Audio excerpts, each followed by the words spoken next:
اعوذ باللہ من الشیطان الرجیم۔ پناہ مانگتا ہوں میں اللہ کی شیطان مردود سے۔ بسم اللہ الرحمن الرحیم۔ السلام علیکم ورحمۃ اللہ وبرکاتہ۔ موت کے وقت انسان کی زبان کیوں بند ہو جاتی ہے؟ آپ نے اکثر دیکھا ہوگا، یقیناً میں نے بھی دیکھا ہے کہ جب انسان مرتا ہے، آخری وقت قریب آتا ہے، تو مرنے سے کچھ لمحے پہلے، کچھ وقت پہلے انسان کی زبان بند ہو جاتی ہے، وہ گفتگو کرنا چھوڑ دیتا ہے، بات چیت کرنا چھوڑ دیتا ہے۔ اس کی وجہ کیا ہے؟ روایات میں آیا کہ مرنے کے وقت فرشتوں کو دیکھ کر انسان کی زبان بند ہو جاتی ہے، تو 4 فرشتے اس کے پاس آ کر کھڑے ہو جاتے ہیں اور سلام کرتے ہیں۔ مرنے والے شخص کو 4 فرشتے آ کر سلام کرتے ہیں۔ پہلا فرشتہ سلام کرنے کے بعد کہتا ہے کہ اے اللہ کے بندے، میں تیرے رزق پر معمور تھا،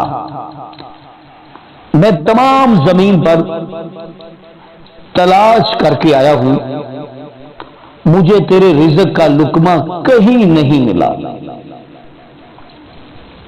اس کے بعد دوسرا فرشتہ سلام کرتا ہے، سلام کرنے کے بعد کہتا ہے کہ میں تیرے پانی کا فرشتہ ہوں، تمام روح زمین پر تلاش کر کے آیا ہوں کہ تیرے نصیب میں ایک قطرہ پانی مجھے نہیں ملا۔ تیسرا فرشتہ سلام عرض کرتا ہے، کہتا ہے کہ میں تیرے سانس کا فرشتہ ہوں، مگر اب زمین پر کہیں پر بھی ایک سانس بھی تیری نظر نہیں آئی۔ یہ تینوں فرشتے جب گفتگو کر لیتے ہیں تو چوتھا اور آخری فرشتہ آ کر کہتا ہے کہ میں تیری عمر کا فرشتہ ہوں، پوری زمین پر تیری عمر کا کوئی حصہ اب موجود نہیں ہے۔ اس کے بعد نامہ اعمال اس کو دکھائے جاتے ہیں۔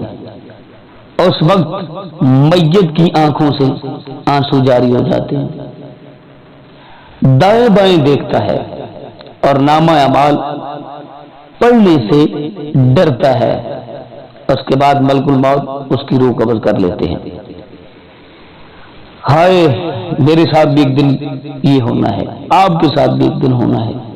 تو ہمیں چاہیے کہ ہم اپنی موت سے پہلے اپنے آخری وقت سے پہلے ہم سچی توبہ کریں، تاکہ ہمارے لیے مرنے کے وقت، موت کے وقت ہماری سانسیں آسانی کے ساتھ نکل جائیں۔ انسان کی زبان بند کر دی جاتی ہے، وہ کوشش کرتا ہے بہنوں، بیٹیوں، بھائیوں کو پکارنے کی، لیکن وہ نہیں پکار پاتا۔ اس کی زبان کو قفل لگا دیا جاتا ہے، تالا لگا دیا جاتا ہے۔ میرے دوستو، اللہ تعالی ہمیں موت کی تکلیف اور موت کی نزا سے محفوظ فرمائے۔ اپنے پیاروں کو بہت سارا خیر رکھیے گا۔ اللہ نے کے بعد